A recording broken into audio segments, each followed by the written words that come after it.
I describe myself as fun, flirty, and a bit spiritual.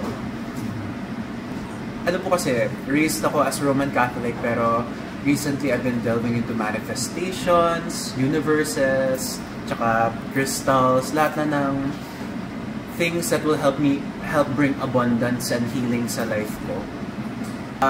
I knew from a very young age that I like boys, and I've been navigating my gender identity for a while, pero I'm a man and I just like boys, so I'm a gay guy.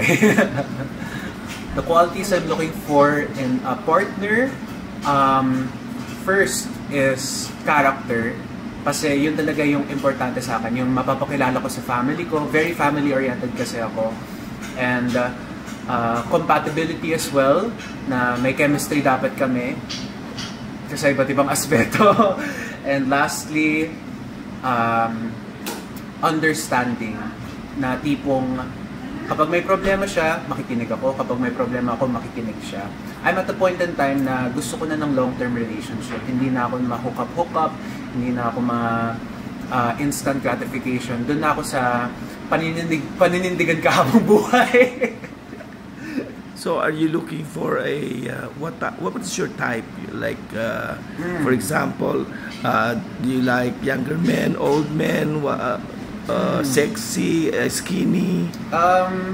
Based on my preferences po, I like them a bit taller than me and a bit older than me.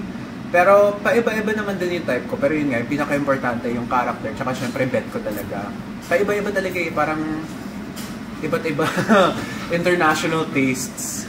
So how about meron makakita nitong video na to and then but they live abroad?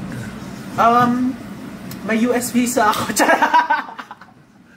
No, pero let's see lang po. If I meet someone and the attraction is there, I want to see if it can go a long way.